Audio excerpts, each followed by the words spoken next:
Welcome to the story. Frozen German Shepherd begs man to enter the house. He is shocked by what happens next. The wind outside roared like a beast, carrying with it sheets of snow that buried everything in sight. I was just settling into my favorite chairs, savoring the warmth of the fire, when I heard it faint scratches at the door. At first I ignored it, thinking it was just the wind playing tricks, but then came a sound that froze me in my tracks.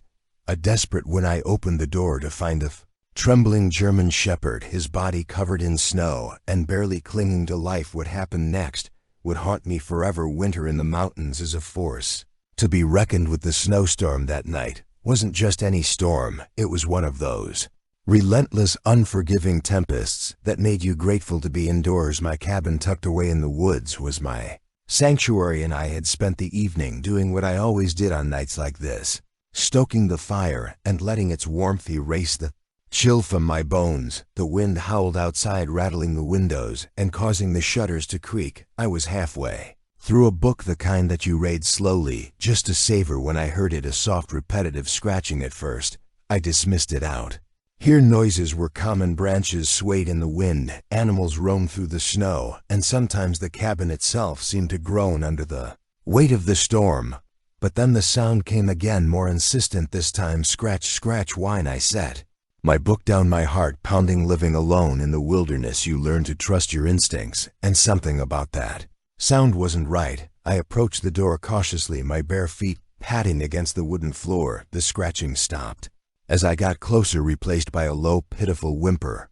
My pulse quickened. What could it be? A wounded animal? I grabbed the flashlight from the counter and opened the door. A crack. The icy wind hit me, instantly carrying a flurry of snow into the cabin, shining the beam onto the porch. My breath caught in my throat. A German shepherd stood there, his fur coated in frost, his body trembling violently. His ribs were visible under his matted fur, and his eyes were filled with a mixture of fear and desperation. Jesus Christ, I whispered, pulling the door open wider. The dog tried to step forward, but stumbled, his legs buckling beneath him. Without thinking, I dropped the flashlight and reached out, scooping him into my arms. His body was ice cold, his fur damp and rough against my skin. Hang on, buddy, I murmured, carrying him inside and kicking the door shut behind me.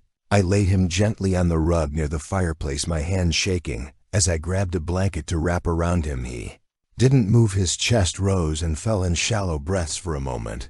I thought I was too late. Come on, stay with me, I urged, my voice breaking. I rushed to the kitchen, filling a bowl with lukewarm water and grabbing an old towel. Kneeling beside him, I began to gently rub his fur, trying to melt the ice and bring warmth back to his frozen body. His ears twitched slightly, a small sign of life that filled me with hope. As I worked, questions swirled in my mind. Where had he come from? How long had he been out there in the storm? And why had he chosen my cabin of all places?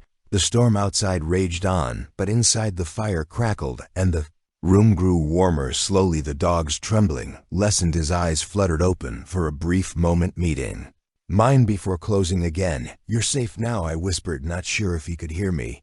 But as I sat there watching over him, I couldn't shake the feeling that this was no ordinary encounter. This dog had come to me for a reason, and whatever that reason was, it was only the beginning. The fire crackled softly as I sat beside the German shepherd, watching his chest rise and fall in shallow but steady breaths. The room was quiet except for the storm raging outside, the wind howling like a restless spirit. I wrapped another blanket around him, trying to push away the nagging fear that he wouldn't make it through the night. Every few minutes I reached out to check if his body was warming up. Slowly, his fur began to lose its icy stiffness and the trembling subsided. I kept rubbing his paws gently, trying to restore circulation. His ears twitched faintly, and his tail gave the slightest of movements. These small signs of life felt like monumental victories. Where did you come from, buddy? I asked softly, more to myself than to him. His matted coat and emaciated frame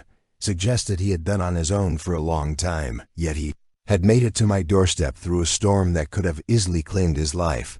It wasn't luck, it was sheer determination. The storm outside showed no sign of letting up. The snow piled against the windows, and the wind continued to batter the cabin. I had nowhere to go, no One to call living off the grid had its perks, peace, solitude, but it also meant I was on my own in situations like this. I moved to the kitchen and heated up some chicken broth, the simplest thing I could think of that might coax him into eating. When I returned, his eyes had opened slightly. They were a deep, soulful brown and locked onto mine as I knelt beside him. "Hey," I said softly, placing the bowl of broth near his nose.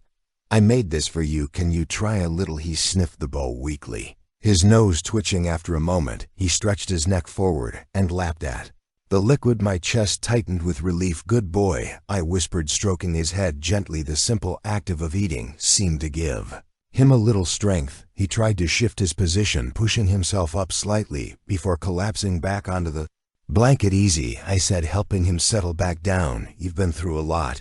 Take it slow." As the hours passed, he seemed to grow more stable. His breathing deepened, and his eyes stayed open longer, following me. As I moved around the room, I could tell he was still wary, unsure of where he was, or whether he was truly safe. I began to wonder about his story. Had he been abandoned, lost the scars on his body, told a tale of a hardship, but there was no collar, no tag, nothing to connect him to a previous life? By the time the storm began to ease, the first hints of dawn were creeping through the curtains. The dog was asleep again, his head resting on the folded blanket I had given him. He looked peaceful now, his body relaxed in a way that suggested he hadn't felt safe in a long time. I made myself a cup of coffee and sat in the armchair staring at the sleeping dog. Something about him felt significant, as if he had entered my life for a reason I couldn't yet understand. As the morning light grew stronger, I decided I couldn't just let this dog go back into the wild. He needed care, a home, someone to help him heal, and deep down, I knew I needed him just as much as he needed me. But then, as I sipped my coffee, a soft scratching sound broke the silence. My eyes darted to the door for a moment. I thought I was imagining it, but then it came again. Scratch, scratch. I froze, my mind racing. Was someone out there, or something? The dog stirred slightly, his ears perking up at the sound. Taking a deep breath, I walked to the door and opened it cautiously. What I saw made my stomach drop. The cold wind hit me like a slap. As I cracked the door open, my heart was pounding, half expecting another animal, or worse, something unexplainable. But when my eyes adjusted to the dim morning light, I saw nothing at first, just the fresh blanket of snow stretching across the yard and the dark outline of the forest in the distance. "Hello," I called out, my voice shaked. Shing, the scratching came again, this time from below. I pointed my gaze downward and froze. Another German Shepherd was standing just outside the door, this one smaller and younger, its fur just as matted and frosted as the one already inside. "Oh my God," I muttered, crouching down. The young dog took a step forward, its paws trembling from the cold. It didn't bark, growl, or shy away. Instead, it gave me the same look of desperation I had seen the night before, a silent plea for help. "Where did you come from?" I whispered. My first instinct was to bring it inside, but something felt off. Two dogs, both in dire condition, showing up at my doorstep in the middle of a brutal snowstorm. It couldn't be a coincidence. My eyes flicked toward the forest, scanning the tree line for any signs of movement. Was someone out there? Had these dogs been abandoned nearby? By the younger dog whimpered softly, pulling me out of my thoughts. "All right, come on," I said, opening the door wider. "Let's get you warm." The cold hit the cabin like an unwelcome guest as I ushered the dog inside, while the older shepherd, still lying by the fire, perked up slightly, his ears twitching as he sniffed the air. When the younger dog approached him hesitantly, there was a moment of recognition. The older dog lifted his head and his tail gave a weak wag. "You know each other," I said aloud, the realization dawning on me. The young dog curled up beside the older one, resting its head on his side, as if seeking comfort. The scene tugged at my heartstrings in a way I couldn't describe. These weren't just two stray dogs, they were family. I grabbed another blanket and draped it over the pair, then sat down beside them, my mind racing. Where had they come from? Were they running from something? The scars on the older dog's body suggested a life of hardship, but the younger one bore no visible injuries. It was smaller, thinner, and clearly weaker, yet its eyes still held a spark of life. I fed the younger dog the remaining broth, watching as it lapped it up eagerly. The older shepherd nuzzled the pup gently, a gesture that spoke volumes. They had been through something together, something that had brought them to my doorstep. As the sun rose higher, the snowstorm finally began to ease. I could see the forest more clearly now, the trees standing tall and silent, like sentinels. The weight of the situation hit me all at once.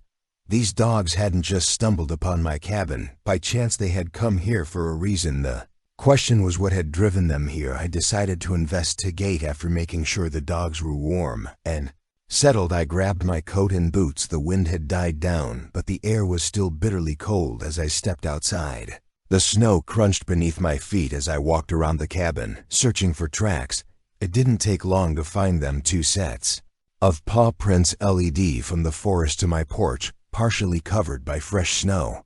But what made my stomach twist was the third set, larger, deeper, and unmistakably human. I stared at the tracks, my mind racing. Someone had been out here with these dogs, and they had left them behind.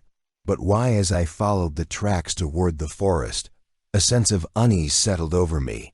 Whatever had brought these dogs to my door wasn't over yet. The sight of the human footprint sent a chill through me that had nothing to do with the cold. The snowstorm had passed, leaving the forest blanketed in an eerie, pristine silence. The paw prints and footprints were partially covered by fresh snow, but they were clear enough to follow. I tightened my coat and adjusted my scarf, my breath fogging in the freezing air. As I took my first step toward the woods, I glanced back at the cabin. The 2 German shepherds were lying by the fire, the younger one curled protectively against the older. A part of me wanted to stay with them, to let the mystery go and focus on helping them heal. But the tracks leading into the forest nagged at me. Someone had been out there with these dogs, and I needed to know why they had been abandoned, or worse, if they were in danger.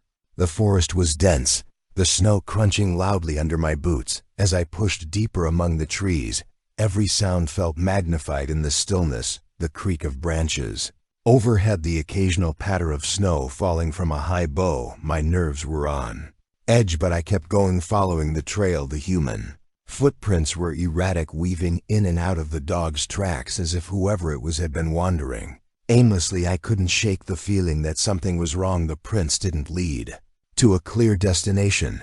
They zigzagged, looped back, and sometimes stopped altogether before continuing. After about 20 minutes, I reached a small clearing where the track stopped abruptly. The snow was disturbed, as if there had been a struggle. My heart raced as I scanned the area, taking in every detail. There were scuff marks in the snow and paw prints circling tightly around a deep depression where the human footprints ended. What happened here? I muttered aloud. I crouched down, running my gloved hand over the disturbed snow. It was packed tightly, as if someone had fallen or been forced down. A shiver ran through me. The scene was unsettling, like the aftermath of a fight, but there was no blood, no signs of injury. As I stood, I noticed something half buried in the snow a few feet away. I reached for it, brushing off the icy covering, and froze. It was a leash, frayed at the edges as if it had been chewed. My mind raced with questions. Had the dogs been tied up here? Had they broken free? I looked around again, my eyes scanning the tree line. The forest seemed to close in on me, its silence, our oppressive. Whoever had been here was long gone, but the leash told me one thing for certain: the dogs hadn't come to my cabin by accident. The sudden snap of a branch behind me made me spin around, my heart leaping into my throat. For a moment, I saw nothing but the endless stretch of trees. Then from the shadows I caught a glimpse of movement. "Hello," I called, my voice steady. Despite the fear clawing at my chest, the figure that emerged from the trees wasn't human. It was the older German shepherd, his golden brown fur a stark contrast against the snow. His tail wagged slightly as he approached, his eyes fixed on me with an intensity that made breath catch. "You followed me," I said, relief washing over me. He stopped a few feet away, his ears twitching, as if listening for something. Then he barked, a sharp, urgent sound that echoed through the clearing. "What is it, boy?" I asked, taking a step toward him. He barked again, turning his head towards the deeper part of the forest, as if he was trying to tell me something, urging me to follow. My hesitation lasted only a moment before I fell in step behind him, my fear replaced by a growing sense of purpose. Whatever had brought these dogs into my life wasn't over, and as I followed the shepherd into the woods, I knew I was about to uncover a truth. I wasn't prepared for the German shepherd, moved with purpose, his paws crunching the snow as he led me deeper into the woods. Every few steps he would glance back at me, his eyes filled with a sense of urgency that made my stomach churn. Whatever he was leading me toward was important, and likely not something I was ready to face. The forest grew denser, the trees forming a canopy that blocked out what little sunlight had broken through the clouds. The air felt colder, here heavier, and the silence was oppressive. My breath came out in invisible puffs as I struggled to keep up with the dog, who seemed tireless despite the ordeal he'd endured. "Where are you taking me, boy?" I muttered under my breath, my voice barely louder than a whisper. He didn't respond, of course, but his pace quickened. We weaved through the trees, following no visible path, until we came to a small clearing. In the center stood a dilapidated shed, its roof sagging under the weight of the snow. The sight of it sent a chill down my spine. The shepherd stopped a few feet away from the shed and barked, his tail wagging slightly. He looked at me expectantly, as if urging me to go closer. I hesitated, my mind racing with possibilities. Why had he brought me here? Was there someone inside? Had this been where the dogs were kept before they escaped? Taking a deep breath, I stepped forward. The snow crunched loudly under my boot. The closer I got to the shed, the stronger the feeling of unease became. The wood was weathered and rotting, the windows covered with grime. I placed my hand on the door handle, the cold metal biting into my skin, and pushed it open. The door creaked loudly, the sound echoing in the stillness of the forest inside. The air was stale and heavy with the smell of damp wood and something else, something metallic. My eyes adjusted, to the dim light filtering through the cracks in the walls, and what I saw made my heart stop. There were cages, 4 of them, lined up against the far wall. They were empty now, but the remnants of what had been there were unmistakable. Matted fur, chewed up blankets, and broken bowls scattered across the floor. This wasn't just a shed, it had been a prison. I turned to the shepherd, who was standing just inside the doorway, his tail low and his ear flat against his head. He let out a low whine, and my chest tightened. This was where he and the younger dog had come from. I moved closer to the cages, my hands trembling as I inspected them. The metal bars were bent in places, the locks rusted and broken. It was clear the dogs had escaped, but not without a struggle. My mind filled with images of what they must have endured here: cold nights, no food, and the fear of whoever had put them in this place, who had done this. And why? As I turned to leave, something caught my eye: a small notebook lying on a makeshift table near the wall. I picked it up. The leather cover was cracked and stiff with age. Flipping it open, I scanned the pages, my stomach twisting with every line I read. It was a logbook, dates, descriptions, and details about the dogs that had been kept here. Most of the entries were brief, but one stood out: a description of the older shepherd. Subject: number 12 male, German shepherd, strong, obedient, potential for resale. High resale. The words hit me like a punch to the gut. These dogs weren't just abandoned, they had been part of something far worse. I closed the notebook, my hands shaking with anger. Whoever had done this hadn't just hurt these animals, they had exploited them, treating them as property, and instead of living beings. The shepherd let out another bark, snapping me out of my thoughts. He was standing by the doorway, his body tense, his eyes fixed on something outside. "What is it?" I asked, my voice shaky. I followed his gaze and froze in the distance. Through the trees I saw movement, a dark, shadowy figure watching us. The figure in the distance froze me in place. My pulse quickened, and I felt a surge of adrenaline. Whoever it was, they weren't just passing by, they were watching. "You," as the German shepherd stood by the door, his body rigid, his tail low, and his gaze fixed on the shadowy figure. He barked, a sharp warning sound that echoed through the woods. I took a shaky step forward, shielding my eyes from the glare of the snow. As I tried to make out more detail, the figure began to move in slow, deliberate steps toward us. My breath caught in my throat. "Who's there?" I called, my voice cracking slightly. There was no response. The crunch of boots on snow grew louder as the person came closer, their face still hidden beneath the shadow of a hood. My grip on the notebook tightened as I braced myself for whatever was about to happen. Then the shepherd did something that surprised me. He stepped in front of me, positioning himself like a shield, his body tense and ready. His loyalty in that moment was palpable, and it gave me the courage to stand my ground as the figure stepped into the clearing. The hood was pulled back, revealing a man in his late 40s. His face was weathered and hard, his eyes darting between me and the dog, narrowing when they landed on the notebook in my hand. "That doesn't belong to you," he said in a low, threatening voice. I glanced down at the notebook, my anger flaring. "These dogs don't belong to you either," I shot back. The man smirked, though his eyes betrayed a flicker of unease. "You don't know what you're talking about. Leave that here, and no one gets hurt," the shepherd growled low in his throat, stepping closer to the man, his presence a silent promise that he wouldn't let anyone harm me. "What did you do to them?" I demanded, holding up the notebook. "Why were they in those cages? Why are there scars on his body?" The man's smirk faltered. "You're meddling in things you don't understand. Those dogs were property, nothing more." The word came out like venom. "They're living beings. They have more loyalty and heart than you'll ever have." The man took a step closer, but before he could say anything, the shepherd lunged forward, barking ferociously. The man stumbled back, clearly not expecting the dog's ferocity. "That's enough," he yelled, his voice cracking with fear. I used the moment to my advantage. "You're going to pay for what you've done," I said firmly. "I'll make sure of it." The man's eyes darted to the forest as if calculating his escape. Without another word, he turned and bolted, disappearing into the trees. The shepherd chased after him for a few steps before stopping, his ears perked and his tail still stiff. I dropped to my knees, wrapping my arms around the dog's neck. "Good boy," I whispered, my voice trembling. "You're incredible." He licked my face, his tail wagging for the first time since I'd found him. I knew the man would likely return, but for now I had what I needed: the notebook, the evidence of his crimes, and the German shepherd by my side, a loyal companion who had been through hell and back, but still had the courage to protect someone he barely knew. Back at the cabin, I called the authorities, relaying everything I'd found. It wasn't long before officers arrived, taking my statement and the notebook they promised to investigate.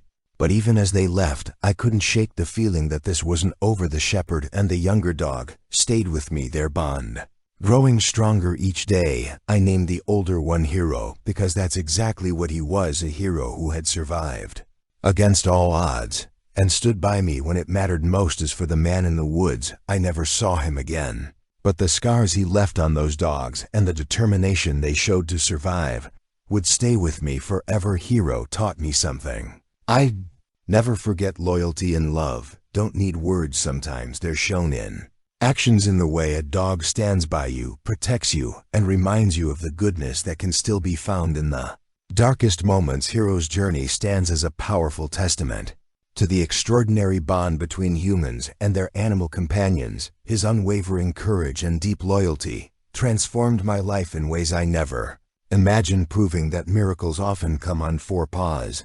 I believe there are countless untold stories of resilience and hope waiting to be discovered, stories that remind us that every creature deserves a chance at love and a better life. If you believe in the magic of second chances and the strength of loyalty, share this story with your friends and family. And for more heartwarming, inspiring tales, don't forget to like, subscribe, and hit that notification bell.